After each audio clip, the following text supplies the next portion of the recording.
Welcome, everyone, to the long-awaited episode 14.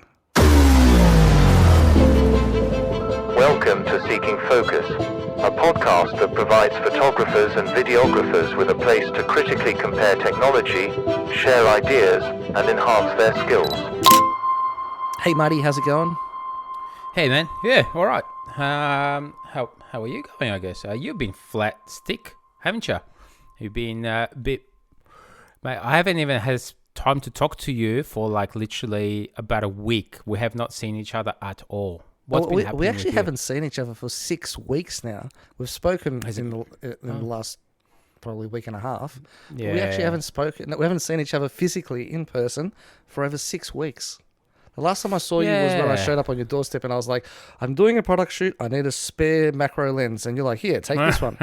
Which it's still sitting And here you still behind got me. it. You still got it, yes. 6 weeks, I haven't returned it. I told you, boomerang, it'll come straight back. And yeah, it came back to my house, boomerang. Yeah. Sorry, mate, I will It's return it. a stick. It's a stick. It's not a boomerang. Yeah, it just sort of fell down and just sat there. But yeah, been super busy with the Christmas period, the seasonal period. It's just been absolutely crazy. Run off my feet. Get up in the morning at about 6:37. Work through till about midnight, and some nights up to 2:00 possibly, and then go back to sleep and do the whole cycle again. And it has just been a living nightmare. But on a positive note, I've actually set aside some time for some holidays in the next couple of weeks. So I'll have some time to settle down, relax and chill, spend some quality time with the kids. Yeah, and do some research on Seeking Focus. Yeah, that's right. So we can figure out what the next few episodes for 2022 are going to be. Which is I wonder if it's going to be a big one. It is. I wonder if it's going to be a big one. Yeah, for me, I think it's going to be a fairly big one. And hopefully, I don't know. It's a funny one because you kind of don't know with the COVID cases that we're getting and everything else. You don't know what 2022 is going to bring. Yet you kind of think to yourself, you know what? I'm going to stay positive and I'm going to do my best and I'm not going to let this crap let me down. You know what I mean? Yeah, definitely. So yeah, it's been couple of years now. You know, up and down roller coaster, but you know, let's cross our fingers. Yeah. Well, I mean, hopefully be all right. When we've been in lockdown, obviously we haven't done anything, and you know, in that period, we actually developed this podcast. This podcast was actually the byproduct of a lockdown. We were just talking. We went, we're not working. Let's put together a podcast and make it informative for other people. But when we haven't been in lockdown, it's been extremely busy. I mean, yourself. I mean, I've seen some of the productions you've been doing in the last few weeks. You're doing a lot of drone work, excessive amounts of drone. A little bit. A little bit. I wouldn't call it. I wouldn't call it excessive, but yeah, it's. Well, I've been pushing the indoor flying a little bit. You know what I mean? So, I've been using the small, little, tiny, under 250 grams drone to do a couple of shoots for clients and just building up my portfolio. Like when you're starting off, you kind of got to build up your portfolio and I think my portfolio with the camera work is pretty much up there. So I'm charging my normal rates, but for my droning work, you know, it's I'm still building up the portfolio for that. So you kind of go, oh yeah, I'll do this cheaper, I'll do that cheaper, and you know, I might even do it like a freebie. You know, a lot of people said, you know, like if you're going to do something, do it for free, you know what I mean? Just to make sure that you do a good job and the client's happy, and you know, and if you want to build up your portfolio in certain areas or certain things, it works out, you know, both parties, you know what I mean? So client is happy and you're happy because you can use the work, and yeah, it's just droning work is kind of a bit hard at the moment with CASA sort of tightening all the laws and everything else. I'm not sure if you heard or not, but since I think 2022, CASA said that you're going to have a registration fee for every single drone that you've got. So I think I'm going to start selling some of my drones. So you're going to be selling we'll see for how the it next goes. 7 months with how many you've got. Well, I've got a few, but yeah, look, you know, it's how many apps now? How many apps are you now? Last time I spoke to you, it was 8. No, that was last I've time I got spoke 7. I've got seven. 1, 2, 3, 4, 5, 6. I'm just counting them on my wall now. Well, it's certain things that you don't actually use them for, So I've got play drones and I've got work drones, and simple as that, That's like my RC cars. I've got work cars and I have play cars. There's no such thing as work cars, but I've just got RC cars and they just keep multiplying. And they just keep multiplying and multiplying and multiplying. So, anything to report back on any of the jobs you've recently done? Any major tragedies? I've had one which I'm waiting to spring on you. It's going to freak you out. Wow. But anything exciting happen in any of the recent jobs you've done? Exciting. I've shot a skid show, which is really cool.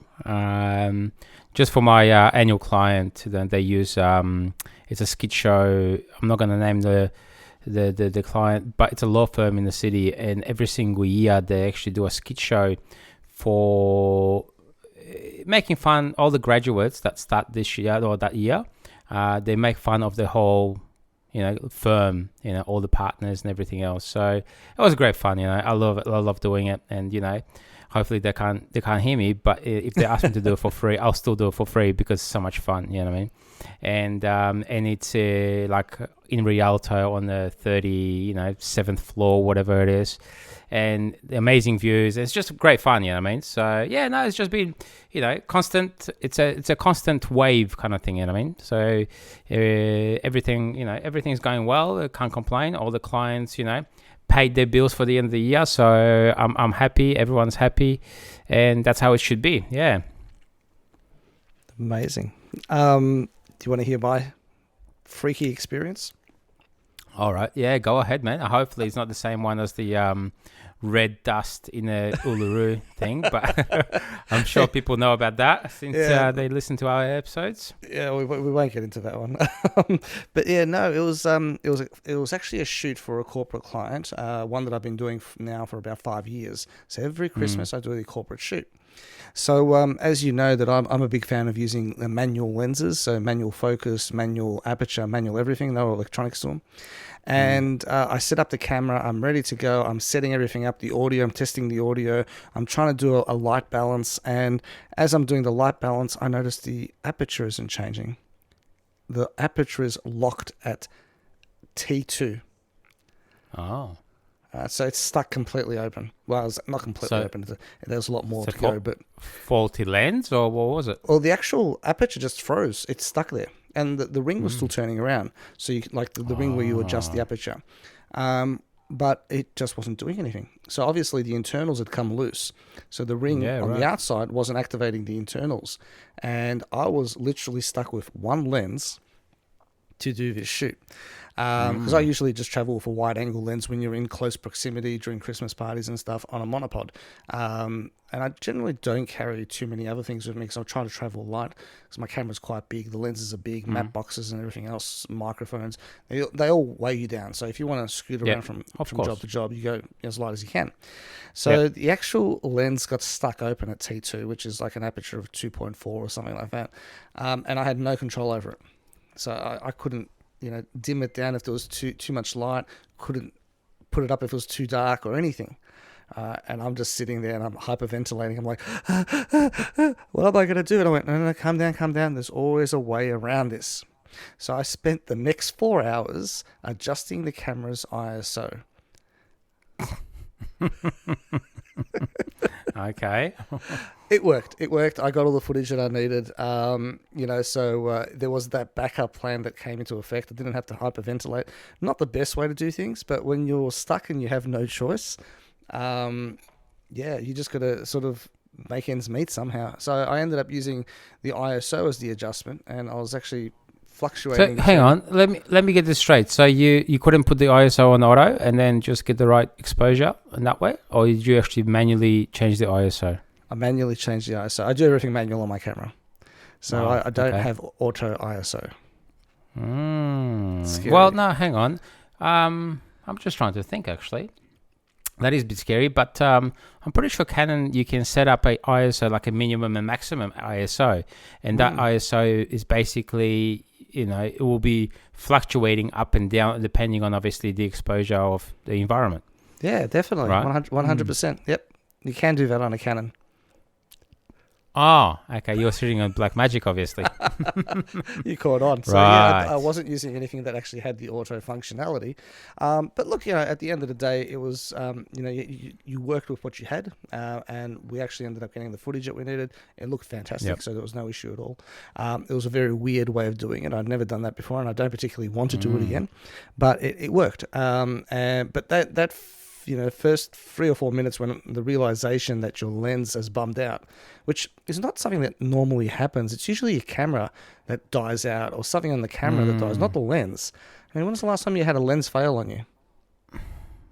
I don't remember. Can't Yeah, think of any? no, Yeah, lens are it's- pretty good, unless you exactly. get like a sand or whatever else in it. That doesn't really, normally fail. No, I baby my lenses, so it was just a freak occurrence, and as they say, shit happens. It just happened at that particular time, and Yeah, got for around sure. it. But, yeah.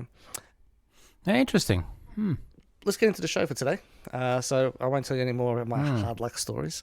Oh. So a couple of weeks ago, I was doing my Christmas shopping for myself because I do Christmas shopping for myself. As you do. Yeah, I was down at the Video Guys, which is a camera and video shop here in Melbourne.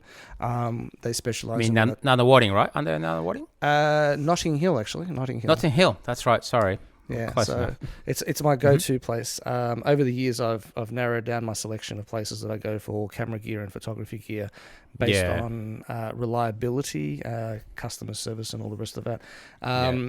Anyway, and I was down there, and I was talking to the owner, the manager, Michael, and he's an avid listener of our show, believe it or not. Ha ha ha. Another one. Yeah, and he turned around and he said, "Oh, hey, would you like to do a couple of reviews?" And I went, "Yeah, sure." Well, and he goes, "What would you like to review?" And I said, "Well, I've heard about these new PavoTubes that have just come out from Nanlite, and I mean, I use Nanlite gear quite a bit because they're reasonably good quality, they're lightweight, and they're affordable as well." And I said to him, "I heard about these new Nanlite PavoTube 230Xs, and I want to review those." So Michael got in contact with the guys at Nanlite in Australia and organised for us to get a sample PavoTube. And yeah, so basically the show today is about that. And before we go any further, I'd just like to point out that the review that we're going to be doing today on the PavoTube is actually just our personal experiences and what we've seen when we're using the product ourselves. We're not sponsored. We're not getting any kickbacks. We don't get to keep the equipment. So basically, It's just purely our own thoughts and what we think of the actual product itself. I mean, look, I've only had it for a week and a half. You had it for about a week and a half as well, right? yeah, pretty much. Yeah, so I took it to 2 shoots, and yeah, I mean, Oh, come on. You didn't just take it to 2 shoots. Every time I turned on Instagram, there'd be pictures of you with your PavoTubes because you've got a collection of them. And it'd be like a I do. nightclub happening. And it was PavoTubes everywhere. You're doing patterns Actually, with them. And, I actually, because they're so cool and you can get such a cool effects with them, what I did was I set them up on my tripods in my studio, and I've put on like a different color lights and stuff. So it's almost like a cool disco that was happening, you know what I mean? did you bring out the smoke machine? Well, actually, you know what? I did, you know what I mean? Because I cranked up my rockets, my KRK rockets, and And they're speakers my for people who don't know about yeah, the they're like the KRKs. speakers that the Avicii uses and whatever else I used to use. But I cranked up the rockets, and I started dancing, man, because it was so cool. You know what I mean? I actually loved it. I cranked up the the like sensitivity, and to like I put like police what's it called, lights flashing, like, so it was red and blue, and then all the other. So I've had like 4 of them, yeah. So I've put everything on, and it was bloody amazing. I mean, it was so cool. I loved it, and and I think overall it's just such a unique product that like I think a lot of creators use and love. That's my personal thing, I mean, because you kind of you have such a flexibility with it, and yeah, you can sort of mount them pretty much anywhere and everywhere. But I don't know. Did you want to? Yeah, I don't know. You probably had it. Yeah, go on. Sorry, I didn't. I'm jumping up. I'm jumping up ahead of myself. So You're so excited. I have to say, I did have a similar experience, not nightclubbing though. But before we actually go any further, for people who don't know what a Nanlite PavoTube is, Marty, do you want to give us a bit of a rundown?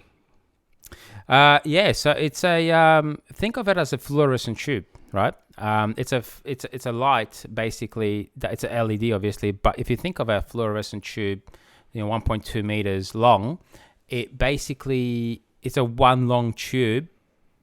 Well, the 30 Pavo 30s are 1.2 meters. Yeah. And then the one that I've got is the 15C, which is I think about 600 or 700 mil. And then I've got little ones as well, which is only like about 30 centimeters or something rather. I've also got the 6C, which is only about 19 centimeters. I'm not as fancy as something like that. yeah. No, but they you can purchase obviously like the long ones or the big ones, and they throw it a fair bit of light to really tiny ones if you're doing small product shoots as well. Yeah. Now, following on from your nightclub in your bedroom, my studio. Oh, sorry. Let's clarify. It was the studio, not the bedroom. We are professionals here. Okay, we have studios, we have professional lights, we have professional cameras. Okay, we're pros. I have to confess, I actually took the light out while I was in my bedroom, and this thing's 1.2 meters long. It was like a lightsaber from Star Wars, Darth Vader. It was, yeah. I set the color to red, so I looked like Darth Vader. I had the lights off. I was swinging it around. I was like, woohoo! I was having a great time.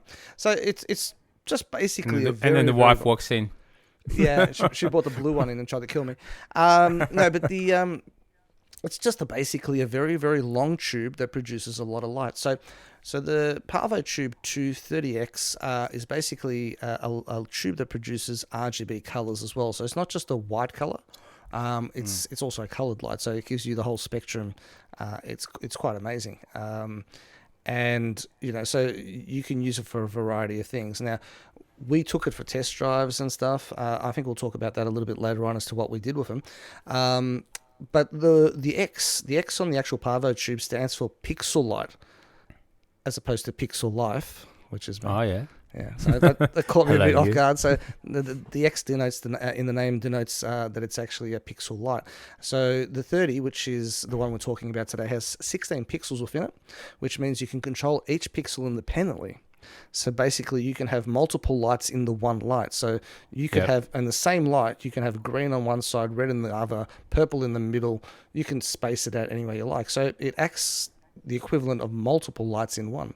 So you're not stuck with just the one color. You can actually stream through different colors. You can cycle through them. You can fade them in and out. You can make them slide across the actual light. It's really bizarre. So the first time I pulled it out and I switched it on, it was strobing multiple colors, and I felt like I was holding a gelati in my hand, this giant gelati, so it had all these bright colors and stuff, and very impressive. It's I've never seen a light that does that before.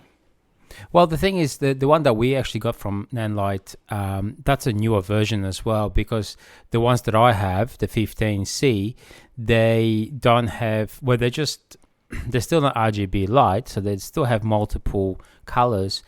But the new one now, they produce on a one tube, they produce multiple different colors, right? Mm-hmm. So what you're saying. So the newer version is a little bit more, I guess, advanced to what I've got. I've got the 15C and two of those. And I've used them obviously in the past for all multiple shoots, but yeah, the 30C is obviously, or the 30X is gives you a lot more light, and I've actually turned it on in a pitch black studio, and I actually felt like it was really well lit. You know what I mean? So yeah, no, definitely something different than what we normally used to. Normally you would use, I used my Nanlite 60, which is obviously directional light. I use it for a lot of interviews. I use it for backlighting as well, and it's actually quite strong as well itself. So yeah, I know someone that actually uses the 300 as well, and so that will give you a lot more light as well. But yeah, look, it's overall the Pavo. It's really unique light. Did you find the same thing? I did, and power wise, whilst we're talking about power, whilst I was in my pitch black room, which granted was only like I think 6 meters by 4 meters, so it wasn't a concert hall or anything, but that one light lit the whole entire room up perfectly. I was extremely really impressed with how much power it produced. The variance in colors, whilst it was pretty, me personally, I was sort of like, well, I don't know what I'd be doing with this. But in saying that, if you were trying to match a color to something that's in the room already or some other lights, you can actually adjust the light with such intricate sort of abilities that you can actually match the color to any other light that's in the room, or you can, if there's a color that the studio's in or a product has a particular color, you can actually match the colors because it has so much abilities. But the multiple colors at one time, personally for me, it was a bit... Yeah, same here. I mean, like unless you're doing something really creative and you're trying to do, I don't know, maybe when you're filming or something and you're creating like a scene, whereas a disco scene or like nightclub scene or whatever else, that might work quite well because you can control it, obviously, very, very, very good. But just like, I guess it's just like my my lens, my macro lens. You know what I mean? It's a very I've got the oh my god, I forgot the name of it now. But it's the long lens. It's a macro lens, so it's a the probe lens that I've got, the lower. It's a very specialized product. That's what these Pavo lights are as well. I think they are quite specialized. Yeah, I wouldn't say it's a generalist light. Look, I have used it for backlighting, and you can use it for rim light of a subject. A lot of people, and I mean, I as you know, that I watch a fair bit of YouTube as well, and Peter Lindgren is one of the guys that I constantly watch, and he's a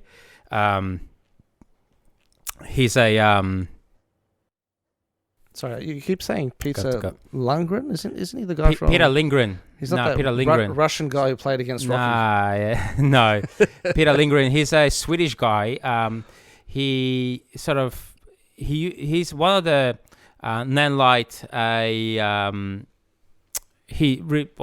He's advocate for Nanlite, and he uses them a lot. So every shoot that he would do like a bar scene, and a bar scene would be a like say lighting a whiskey bottle or something like that. So he would use a bit of a orange, tint to it. You know what I mean? Yeah. So that will basically give you that extra kick to it. You know what I mean? He would use a lot of it. He does a lot of talking head shots as well. So he will pop them in the background, and then obviously have different colors in the background. So you have that depth of in and out. Like he would have normal Forza 60 or 300 or whatever else light on him with a diffuser or whatever else, but then the Pavo light will be at the back and create that atmosphere, atmosphere, different colors, warm form. Correct. Yeah, spot on. You know what I mean? Like he would use. I saw him shooting a fruit juice thing or whatever it was a while back, and he used green Pavo lights, green tinge to fruit and greenness, and then that sort of for like apples and stuff, or a fresh so you can use that a lot of it just adds a different atmosphere, I guess. Correct, and it makes the product stand out, for instance, as well. Saying that, though, sometimes you want it nice and clean, so you switch it to 5500 Kelvin or whatever else, and you have daylight light as well out of that tube. So, and you can control it individually as well, which is really good from that perspective. Well, it's actually got 360 static colors. 300. I don't think my eye is able to see 360 different colors, but it has 360 different colors, and it can cycle through them. And you can actually, while cycling through the colors, you can actually adjust the speed. You have full control of it. The color temperature is adjustable from 2,700 K to I think it's about 12,000 K, which is astronomical. And something like that. Yeah, and the illumination on it is 2,850 lumens from a light that's so easy to use, small, or I won't say small because it is 1.2 meters, but it is very easy to carry. That's amazing. And the best part about it is even at full power, you get a runtime. Now, I actually haven't tested the runtime. I did use it. I didn't use it for the extensiveness of, what they say it does, but the runtime is rated at 2.2 hours at full power, which is pretty damn amazing considering how bright it is, You could potentially use that light for so many different things. You could use it as a rim light. You can use it as a as a main light. You could do anything with it. It just depends on how creative you are, I guess, at the end of the day. And the best part about it is it also comes with an inbuilt battery, which is rechargeable. So, that's impressive as well. So 2.2 hours on a rechargeable battery. I don't know how long it takes to actually charge. It came pre-charged for me. I used it with the charge that was in there. I gave it to you. I'm not sure if you charged it. Did you charge it when you used it? Yeah, I did pop it on charge, and I think I left it for an hour, but I didn't actually use it to a full potential as well. So I've used it, and I think I was jumping around my studio for about an hour before I go, all right, I had enough now. And but the battery was still pretty good. I think the only sort of bad thing about a battery component I can have to say is there is an indicator on the actual light how much battery you've got left, and as soon as you switch that light on, that indicator sort of shows quite low battery left. I actually noticed that as well. That was something that I did notice. Now, we have to keep in mind, of course, that the model that we were using was actually a test model. So it's one of the pre-releases. So I spoke to the guys afterwards and I said, hey, look, just out of curiosity, that's something we've come across. Is that normal? And they said, no, it's not. It's potentially because it's a test model that you've got. But that did happen to me as well. So the indicator on the battery for us was playing up. I do believe it was because it was a test light. If anyone out there has one of these and they can advise us if they've had any issues, that'll be greatly appreciated. But as far as I could tell, that happened to me right when I started using it, and I had never charged it before I gave it back to you. So the fact that you used it and you didn't have any problems and it was saying to me it was almost empty would suggest that it was a faulty light meter. Yeah, perhaps. I just hope they can, if you buy, and because, look, they do cost a fair bit of money. I don't remember I haven't actually checked the pricing on them, but I'm not sure if you know the pricing, but it's not a cheap light, And no, it's not. But we do need to keep in mind that it was a test model which came out first before the official models came out. So there's always teething problems. It's like software, for example. So being honest and upfront about the product, that's one experience that we had. But it didn't impact the actual ability of the light to actually keep going. So yeah, worth noting. Now, typical of the Nanlites, it's got the 15 different effects on it. All the Nanlites that I own, including the Forzas, 60s, and so on, they've all got these flashing things, imitation TV flicker, light storms, police flashing lights, a little bit of everything. Now, I've never really found any use in that personally for me because I'm not a creative person. I'm more corporate. So having special effects in the background like a thunderstorm in the middle of an interview probably doesn't carry any clout. I have to say though, during Halloween this year, I did actually use my small mini Pavos to light up the front of the house like there was a thunderstorm happening, and I had all the skeletons and stuff. It worked a treat. It had nothing to do with videography or photography, but it was awesome. It was fantastic. So you can use these for a lot of things, not just video or photography. What do you think about the special effects that Nanlites generally have? Look, they're pretty good. It's nothing really out of ordinary, I would say. I wouldn't, give you, but look, it's a standard thing. I've used other brands as well, and they kind of provide the same thing in, I guess, in a single 5500 Kelvin output. But with the Pavo, you've got that extra RGB component. So what I found, you can have a disco light or, like a nightclub scene, and you could use it for a flashing light of a police car, for instance. So if you're filming something... I just want to clarify. We don't recommend you put them on your dash and drive down the street pretending to be a police vehicle. Well, that's illegal in Australia. That is illegal. Right? That is very illegal and a huge fine. So don't do it if you're just being a dick. But if you're doing a video production, different story. But if you're doing a video production and you need to simulate, obviously, a police car, which you're not going to have a police car or access to a police car, you won't be able to afford one. This Pavo light is pretty much the next best thing. You know what I mean? And look, you can produce those effects. You know what I mean? And there's a few other effects I can't actually remember off the top of my head what they are, but from memory, it was actually quite reasonable for what it is. Yeah, the lightning effect actually is quite effective. The flickering television or the flickering light is another one which is actually quite effective. There's a variety of them, but like I said, I don't use them too often. But they are useful for things like Halloween. So there you go.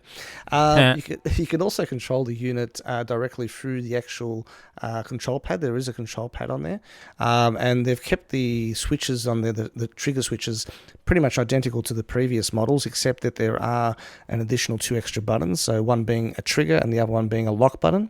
And they've actually removed the on-off switch from being a push button, which they've done across to most of their Pavo lights in past, to a slide type switch, which is, I think personally it's a good idea because, when you're sitting there in the dark trying to figure out which button you're pressing, you don't accidentally switch the light off in the middle of a production.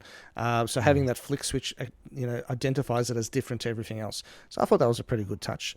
I must say, it's a small switch though as well. So sometimes if you're in the dark, you might be fumbling and trying to find it. Especially if you're wearing gloves. You're wearing gloves? Gloves? During winter in the snow? Oh, well, yeah. But my 15C Pavos, they have quite a large switch on them as well, which I actually do like because you know where it is. You can just literally flick it and you know exactly what's what, and you can feel it quite nicely too. Yeah. So, look, I think that switch personally for me, I actually liked it where it was, and I like the size of it.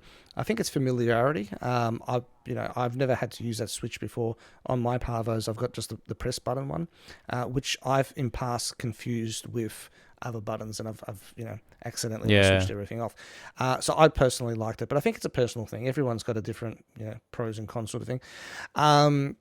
So that was really, really good. It also has the ability to be controlled, and predominantly can be controlled by a Bluetooth device, so like your phone, and you can run their app. So I believe they've just released their app, and that gives you full control between the colors, where the placement is, the cycling speed, everything under the sun. A lot of people have said a lot of positive things about it. I didn't personally use the Bluetooth phone feature. Did you use it, Marty? No, I haven't had a chance really. So I know my 15C Pavo lights don't have any of that stuff. But I'm guessing newer models obviously would come, because controlling everything through the phone these days or through Bluetooth, it's pretty much a standard thing these days. It is. And yeah, you've got a lot more flexibility, and you look more professional as well. I have to say that I'm not a fan of using mobile phones to run apps, to run gear and stuff like that. I'm very old school, so I prefer to have the physical buttons in my hand. And potentially the reason for that is early on when I was using a lot of audio recorders where you can record an event and you use your phone as a mixing desk, and you had a range of about 25 meters of this Bluetooth. And you're recording and something would actually go wrong, and you try to reboot the device and you can't, because if you do, it stops recording. So I had some nasty experiences in past, and this has got nothing to do with the Nanlite's app itself, but those early on experiences 5-10 years ago put me off ever using apps. So I'm not a huge fan of the apps. But in saying that, Nanlite has the Nanlite Link, which is available as well, which is basically like a TV remote control, so you can actually fully control the device from the controller. I think the app on your phone would have more features because it is newer. But if you don't like using your phone, you can also use the Nanlite Link remote, which I believe, I had a quick look around online. They average from about $25 at Video Guys through to about $30-$35 at other stores. So for a remote control, $25 is actually pretty damn cheap. So if you're like me and you don't want to use your phone, you want to have something that's constantly there all the time, so it's a good option to have. So I liked it personally. Yeah. What did you think of the quality of the product? So for people who haven't seen it, as in hardware itself. Yeah, like the product. Yeah. You open the bag up, you pull out this big massive light. It's made of aluminium, so it's got an aluminium backing to it. And the front panel is translucent let me try that again. Polycarbonate plastic. So so it seems quite robust. Now I've been told that it's been improved from the previous versions. Now, I don't have an earlier version, but you do. Is it much different? Well, yeah, my version is obviously the smaller version. It is definitely improved. I mean, look, as soon as you pick it up, you can feel it's a quality product. And when I took it out of the case, I mean, it's a long case, yeah. But when I looked at it, I go, ooh, as soon as you take it out, you turn it on, and like you said, it feels like a massive lightsaber. You know what I mean? It just feels strong. It feels tough. It feels really good in your hand. Look, it is pretty heavy. 1.7 kilograms. So the thing is, like, when I tried to mount it on a tripod, like vertically, you'd be able to mount it on a tripod, no worries. Horizontally, though, you probably need 2 tripods to basically hold it together and be able to obviously fix it above someone's head or, for that rim light.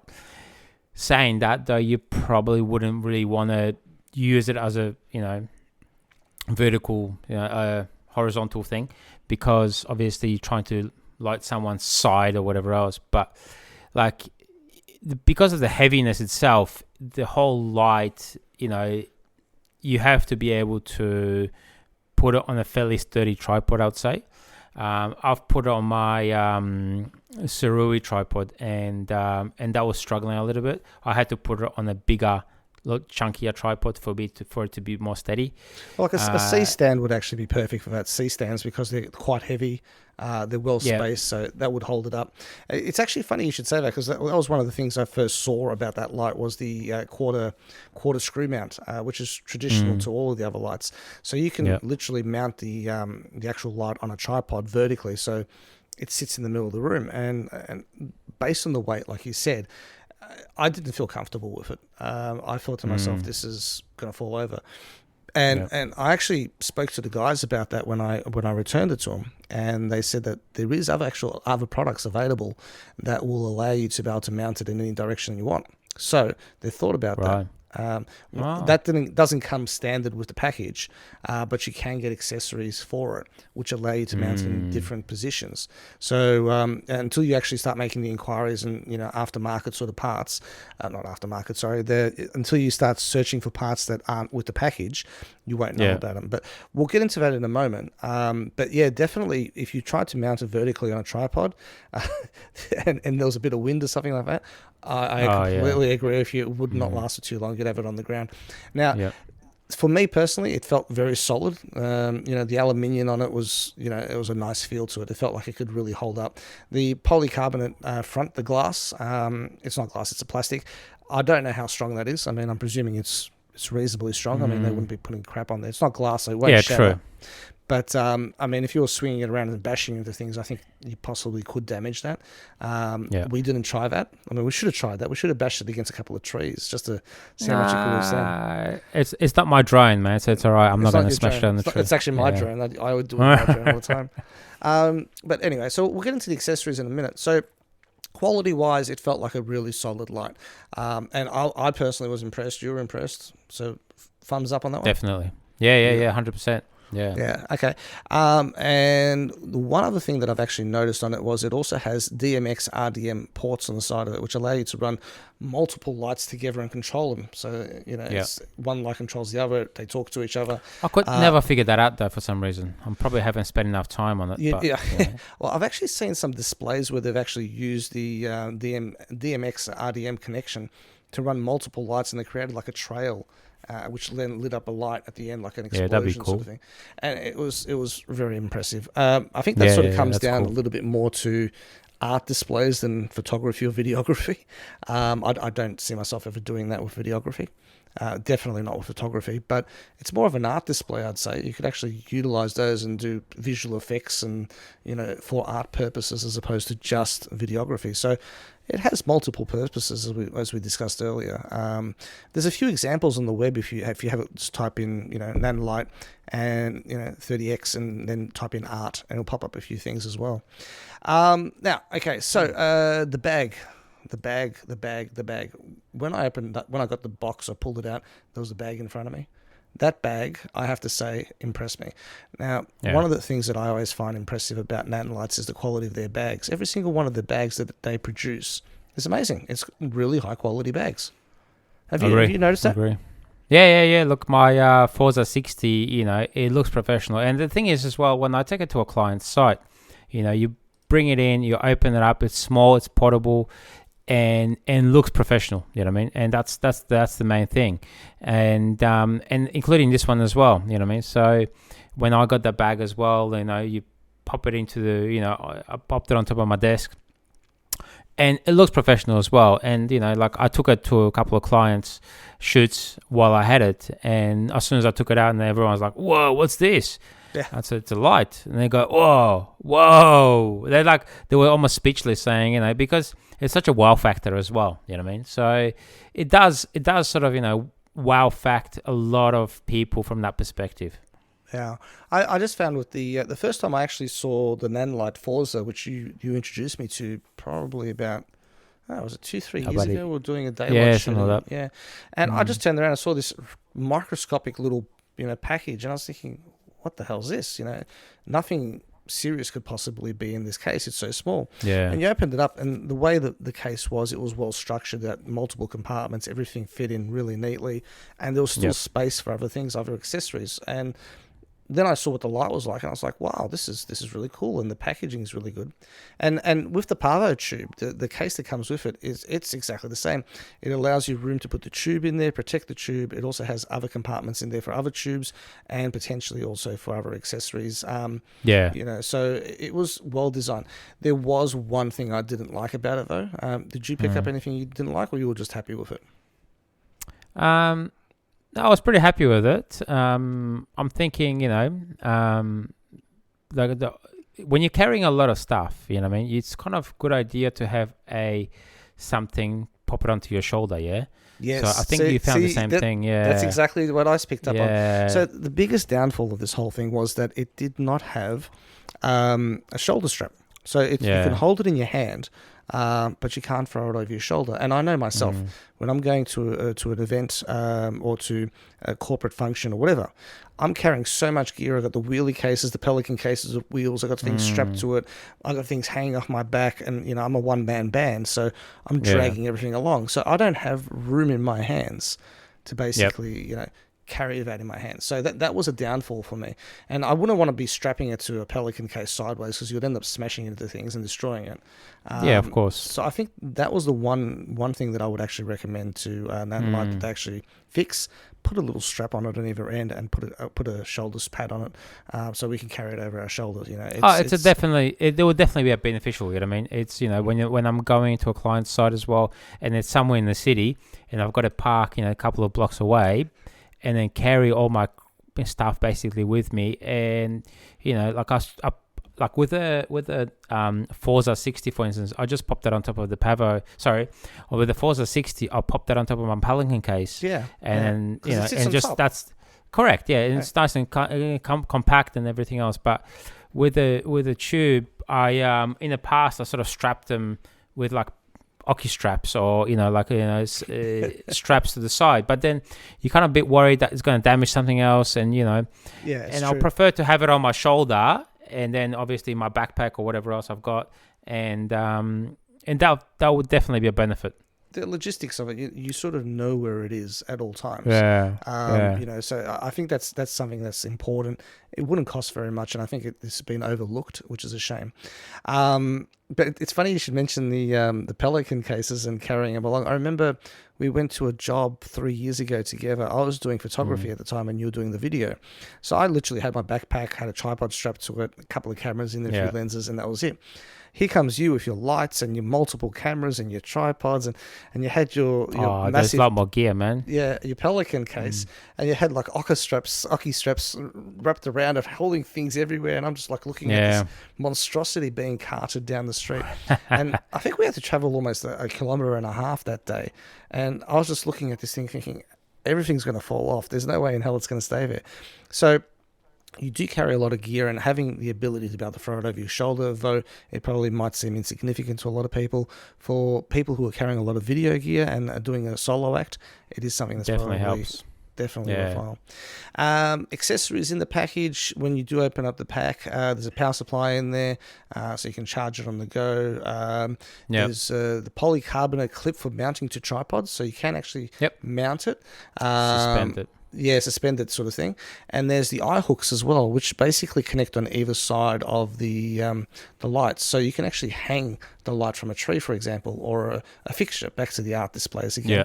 So you can hang them in the air. And because you've got the Bluetooth functionality, you don't have to run wires or anything like that. So you can elevate them, lift them above people. So you got eyelets for either side of them, which I thought was really nifty to have. For some reason, I actually thought those connectors were for like almost to a point where it's like a fail safe kind of thing. I mean, so if you mount it into something, I guess you could. That's my way of thinking anyway. You could sort of, like, if you have it on a say C stand or whatever else, you could use that as a backup. Something goes wrong, if it falls, that will catch it as well. So that's different purposes, I guess. It depends on what you're doing with it. I mean, if you're going to be elevating it from quite far up, you'd like to have that safety structure there. And also, it's not just to protect the light, but if you do have a 1.7 kilogram light fall down on a person and kill someone in the crowd, you're liable for it. So having that safety design, that's something that I hadn't actually considered. So that's an interesting perspective that you got there, Marty. Yeah. So what else you can buy with it? After you've purchased it, you can actually go off and buy a mount that basically fits on either side of the tube and allows you to mount it vertically or horizontally on a tripod.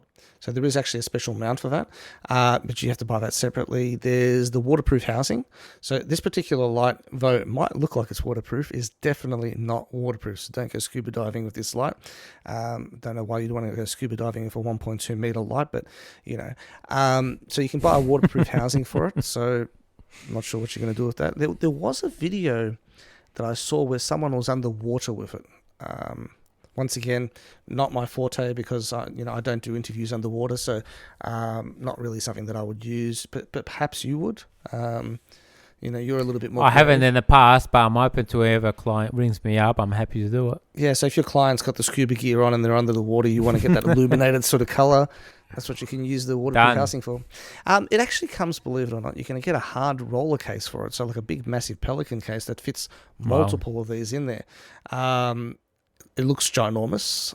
It looks very impressive, especially if you're going to rock up to a client and go, look, everyone, look at how big my case is.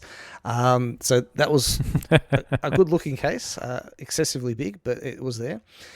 They also have barn doors and a grid available for it. Now, I was surprised that they had barn doors for a PavoTube, but you can get them, and they're commonly available at most decent camera and videography stores. Well, they definitely thought about certain things, and I think if you are specifically going into certain areas and certain ways or whatever else, you've got those options, and it does look pretty cool. I've seen the actual Pavo lights with the barn doors, and it definitely looks interesting. Yeah, and I mean, they're a fabric barn door, so you can still control them because they've got like panels at the top that allow you to move them around. So even though they're fabric, they can still be tilted, which allows you to use that light as a key light. Because I mean, without it, it'll become like this big floodlight. The whole room lights up, so you can't really control it without the barn door. So it's important that they've got them, and they do have them, which was a nice touch. And they've also got the honeycomb grid as well, which basically also controls the light dispersion, which is interesting. I would never have thought of it personally, but it's a great design. I think it's worthwhile. So there are a couple of the accessories you can get. There's other things as well, which I haven't delved too much into them because I mean they're not stuff that I'd be chasing up. But the main ones: waterproof housing, roller case, barn doors, grid, all available and all at reasonable prices as well. So that's one of the things I actually like about Nanlite's affordability. They produce a decent quality product and a reasonable price. So I've always been impressed by that. It almost sounds like we work for the company, doesn't it? Yeah, you do. I'm not buying just yet. I already bought it, but anyway. You've got more than most shops actually sell, so there we go. But yeah, once again, reiterate, we are not sponsored. It's just our opinion, basically. Okay, so did you notice any comparison differences between the old lights and the new lights? Were they all pretty much exactly the same thing? From the smaller one that I've got, it's basically the benefit. Obviously, having a newer one is you can get that sort of multiple RGB at the same time. Where with the one that I've got, it's just basically it can be either red or blue or whatever else. You know what I mean? Where this one here, like you mentioned earlier, has got a lot of LEDs in there, and those LEDs can change different color at once. You know what I mean? So that's the main thing. And I mean, a couple of switches and other things that are main differences. The construction overall is much better on the 30X. Like my 15Cs, they have a plastic construction, saying that it's still very, very good condition, a very good quality light. But the newer one, it's obviously all aluminium. When you pick it up, it does feel a lot stronger, and it just feels tough. You know what I mean? But yeah, look, there's a couple of improvements. I'm pretty sure they still throw a fair bit of. I mean, the light is virtually the same. But if you want that flexibility, then the 30X is probably the way to go. Personally, I probably don't feel like I need that 30X. Well, I was going to ask you, how did you find the diffusion on it? Was there any difference between the lights in the diffusion department? Did you notice any difference? Because there is meant to be a slight difference between them that I've read. I didn't have one to compare it to, so I wasn't able to. But they reckon that the diffuser is actually better on this one. But did you notice any noticeable difference, or is it more if you're staring at them and you're actually trying to make you're staring at them thinking which one's better? That's when you'll notice it, or was it plain as day that there was a difference? Yeah, good question. To be honest with you, I haven't really look. If you probably mentioned that beforehand, before I used it, I probably looked at it a bit better. But I haven't actually noticed that much difference. Okay, so basically, it wasn't blatantly obvious. It wasn't that huge a difference that you not to me anyway. Yeah, not to me anyway. I mean, the diffusion on my smaller ones compared to the bigger ones, it looked virtually the same, but because I wasn't really looking into it, if I was specifically, sometimes when you look at something, you notice it. If you're looking for something different, you'll notice it. Yeah, exactly. Yeah, so I haven't actually looked at it as such, but yeah, I mean, it's possible. Yeah. Yeah. Okay. Cool. No, because that was one of the things that they actually mentioned. The diffuser on it was actually meant to be a better diffuser. Like I said, I didn't have anything to compare it to. I was interested to see, without you knowing about it, if you noticed any difference. No. But yeah, obviously not. There was one thing that was actually lacking from it, which was kind of disappointing, but at the same time understandable. On my 6C, I think it is, I have magnetic ends on the end of mine, so I can actually put it up against the fridge or something like that, and it'll hold itself up against the wall. But I've just got it in front of me. It weighs probably the equivalent of about, 100, 150 grams. So it's not very heavy, and it holds itself up in the fridge. Now, this one didn't have magnetic ends on it, and probably for good reason, because you don't particularly want to try and hold something that's almost 2 kilos up on a fridge, because the chances are it probably wouldn't hold up and it'd fall off and damage the unit or hurt someone. But yeah, they didn't have the magnets on it, which is something that I was always impressed about with the smaller units. Do your other Pavos have the magnets in them, or is it just... No, they don't. You can only mount them on the tripod, and that's pretty much it. Saying that, though, they are much smaller, and you can mount them both horizontally and vertically. And because you've got that clip in the middle, what happens? It's a clear clip, so you can't actually see the clip while the light is on, even if you mount it right in the middle. Yeah. So yeah, look, it's heavy light, but I haven't actually seen that much of a I found I was disappointed. I mean, I wasn't expecting it there, but I really liked that feature in the smaller lights, and it's understandable that it's not there, but it sort of just made me feel a little bit, the only thing is that I found is obviously, like I said, like you have to mount the whole light, because light is so heavy, you have to be able to use 2 tripods for it on either end. Well, I have heard that there is a magnetic connector for it that you can buy as a separate. I haven't seen it. I haven't been able to track it down, but I've heard rumor that you can actually get these magnets that sit on either side. Now, I don't know where you get them from. I don't know if they're available in Australia or not, but supposedly there is something there. But then I'm presuming they're not going to be small, which is extra weight that you've got to carry. So, if you can get away from not using them, I'd probably suggest don't use it. Yeah. All right. So, what do you reckon these things are useful for? I mean, what did you use them for, and what do you think most people could use these for? These lights. Yeah. Look, I think for myself, I used it mainly for the rim light. You know what I mean? So if you put it on the side of the subject, behind the subject, it really lights up, like the hairline, shoulders, and the side of the person that we're interviewing or whatever else. I've used it for that, and it did do the job. You know what I mean?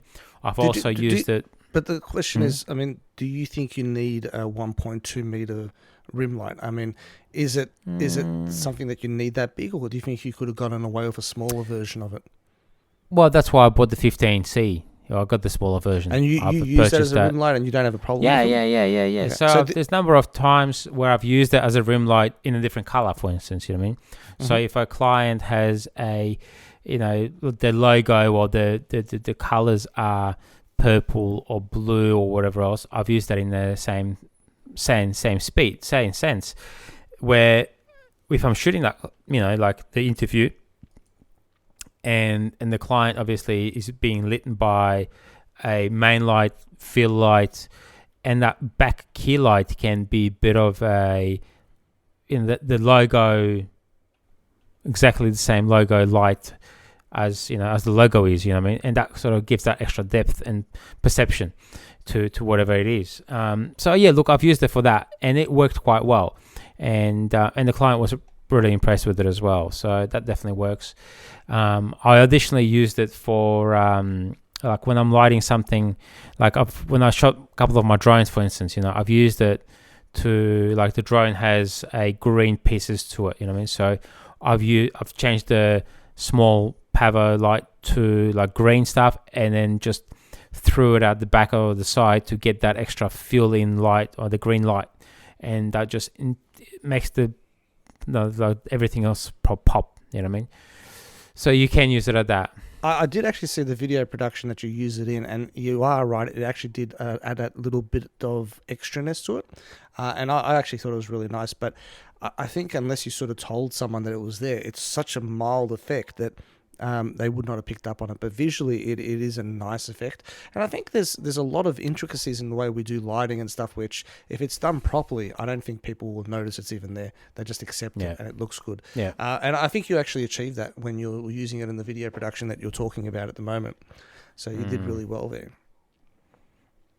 Me personally, I think it's a light for more of those people who are creatives. When I say creatives, I'm not talking about your standard, interviews and stuff like that, which is, I do predominantly a lot of corporate stuff. And, for me, it's probably not the light that I would go to. In saying that, though, I was doing a product shoot for a client, and it was a massive display, plants on either side. I was using a couple of 4s or 60s actually on either side to try and balance out the light for these massive prints of frames, and it was huge. The problem I was having was that the lights on either side, the 4s, were projecting onto the wall and hitting the plants and creating massive shadows behind the plants up against the walls. And I'd pulled the plants out a meter away from the wall so that to diffuse the actual shadow, and it still was there, and I couldn't do anything with it.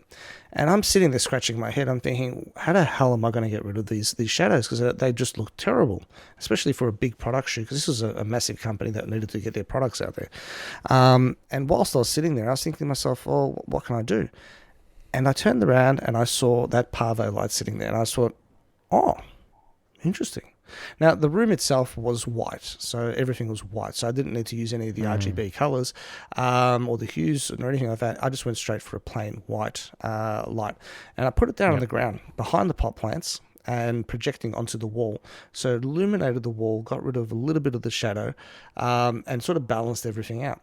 And it was a huge difference, and that was probably something that I did not expect that I was going to use it for. And because the actual product itself was so wide, one little small light would not have been sufficient. This thing, being 1.2 meters long, was long enough to almost cover the whole entire chute.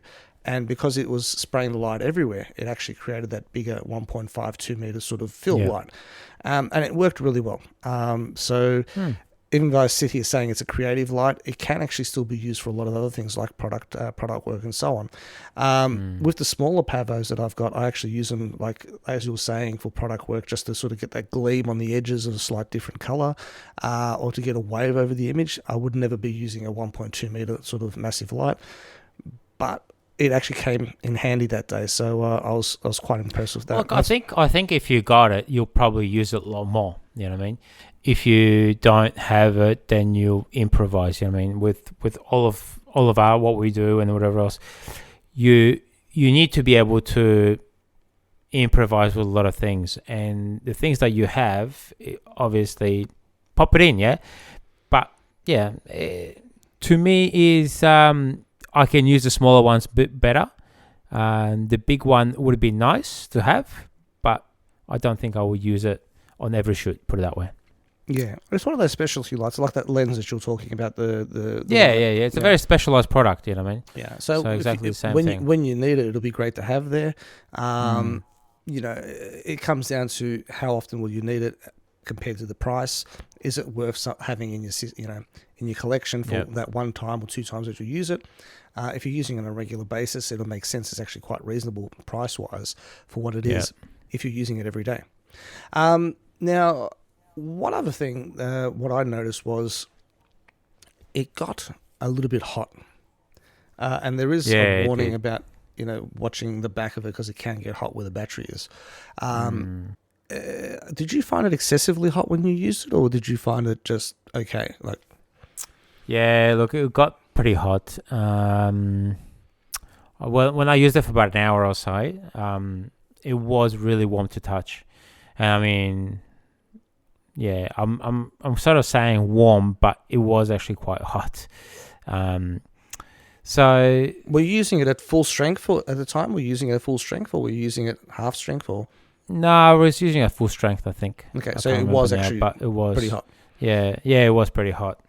Yeah, I didn't use it at full strength because that would have been too much for what I was doing with it. But I did notice the back was getting quite hot, and that wasn't at full strength. So I could only imagine that at a higher level it would be a lot hotter. So that is one thing worth noting. And one other thing that caught me off guard, I did not know this at the time, and I only found out afterwards. The USB port that's actually on the light, which is on all of the Nanlite Pavos. Previously, the USB-C port was actually used for charging the light. Yeah. In this particular case, it's not actually used for charging the light. I was like, what do you mean? But I plugged the cable in there. So the USB port on the 30X is actually just for software upgrades. There is an adapter port on the side of it, which you actually are meant to use. So I didn't realize that. And it's a huge change and something that's probably worth noticing. And being mindful of as well if you do go down that line, because that is a change from the other lights that you might already have. So, you haven't used the C15Cs, but the charging is exactly the same. I mean, the 15Cs don't actually have a USB-C on it, but they're all being charged from an external power supply. Yes. Yeah, but I believe that the units, the Series 2, like this Nanlite PavoTube 6C, actually has the USB port on it for charging. And I believe they went that way. Yeah, because it's such a small light. But the bigger ones all have a separate unit or a separate plug for charging. So USB is not going to be obviously powerful enough to be able to, charge those batteries. Yeah. Okay. All right. Cool. Well, I did not know that, but I sort of got caught off guard because I presumed automatically it would be the same system, but it's not. Yeah. All right. So the big question is the price. Now, you don't know the price of these, do you? Have you made any inquiries as to the prices? Not really, but saying that though, I think with my 15Cs, I spent probably about $600-700 on them from memory. I can't remember. These are bigger units and there's more features to everything. Yeah. All right, so basically, I did a bit of a search on the web. I haven't made any phone calls inquiring on best prices or anything. It was just the advertised price, and the prices ranged from about $790 through to $699. The cheapest, obviously, well, it's not obvious, but the cheapest was actually on Video Guys, which once again sounds like we're promoting them, but it's just that's what it was. But yeah, so this light averages between $699 through to about $790. So, you know, it's not a cheap light. But in saying that, it's by comparison to the previous ones, which weren't as powerful, it's not that much more expensive, is it? Look, no, it's not. Yeah, look, a lot of people that are starting off, though, it is a big, obviously. It's a big investment, yeah. I mean, money. if it you're, is a big investment. Yeah, and practicality behind it, would this be the light that you'd recommend to someone starting off? Probably not. Yeah, I wouldn't either. So it's not the cheapest light for starting off. It's a very flexible light, but the thing is, like, if you go for like Forza, say 60, Nanlite Forza 60, I think it's from memory that was about $400, and the buck for the money, the value for the money that you get with a Forza 60, I think it's really, really good. It's small, it's portable, it's really bright. The quality of light is actually really good, and the Pavo lights are very good as well. But you know, I think you just have to be able to be more creative. And if you have the main lights, then the Pavo is just like additional add-on for your production. And that's, you know, if you're starting off, no. If you've already sort of been doing it for a while, I'll probably say, yeah, definitely yes. It gives you that extra length, that extra depth to your videos. You know what I mean? Yeah. And so in other words, don't make this your number one light. Don't go off and buy this and go, I've got a light that'll do the job for everything. It's probably not the best starting light. It is something to add to the collection down the track if you're that way inclined. Yeah, so, I mean, and just on the Forza lights, the Forza 60, when I bought my first one, I think it was only $320, and that came with all the accessories. So that's exceptional value. That's really good value. Yeah, I'm pretty sure I paid about $400 for mine. Well, it varies in price depending on where you buy it, but like, I think I got the V-mount lock for it as well, so you could actually run it off V-mount batteries. And there was a few other little bits and pieces in there. And for $320, that was a really, really great light. Probably the one that I would recommend to most people as a first light. But as you said, you know, down the track, if you're saying to get a little bit more creative, you want some colors, you want this and the other, the PavoTubes are a great start. You know, a cheap option in the PavoTubes is the 2.6C, which is only about $90, I think it is. I think it's about $100. Yep. Yeah, $100 Australian dollars. Yep. It's a good entry level light. It gives you a lot of abilities to play with it, and it would also give you an understanding of how those lights work and what you can do with them. So perhaps start off with something like that before you jump up to the ginormous ones, because I believe that I think there might even be a bigger one than the 30X. I think there might be one which is even twice the size, which would be scary. Not that I know of. But I was pretty sure that the 30X ones are the biggest ones you can get. I think there was one other one potentially they were talking about. I don't know if it ever got released. I've never seen it before. The 60X. What? There is a 60X, 2.4 meters long. That is as a single tube. Single tube. But yeah, so I quite impressed with the light. It's a great light. Thanks very much to Nanlights Australia for allowing us the opportunity to review it. And Video Guys. And the Video Guys, yes, definitely. Yeah. Actually, can I just say, look, I've been purchasing a lot of things from Video Guys through lockdowns and everything else. And it's for me, is sometimes when you go to a shop and you basically go, oh, this is a really good price, but the service sucks. You know what I mean? In Video Guys, you know, they're reasonably priced. The guys are knowledgeable. They do a good job. So thanks, Michael. Thanks, Video Guys. Appreciate your help. Yeah, I probably should say thanks to them as well for allowing me to sit there in the store, staring at everything and touching everything and leaving fingerprints and drool on the display cabinets. It's funny, man, because I do exactly the same thing. The guys were like, "Oh, do you need some help?" No, I just want to look and admire and just hope I can buy it. Yeah. And I have to say they've actually been quite understanding of me, because I'm not rich. I can't walk in there and go, I want that. I go in there and go, I wish I had that, and I wish I had that, and Yeah. So they've been pretty good, and so thanks to them. Yeah. All right, buddy. Well, that's brought us to the end of another show. A very different show to our usual ones. We haven't really done too many specific product reviews. We've spoken about general products, but not one specific product, and had a whole show on it as well. Well, yeah. No, we reviewed in the past the microphones and other bits and pieces, I guess. But we had a few lights, what we use, and whatever else. So yeah, this is a bit different. Hopefully, we can do more. Thanks again, Marty, and look, I hope you have a safe New Year's and a wonderful New Year. And to all our listeners out there, we wish you a safe New Year. Merry Christmas. Merry Christmas as well. Hopefully 2022 will be much better than 20 and 21. Hopefully, fingers crossed. And just stay safe, everyone, and we'll see you next year.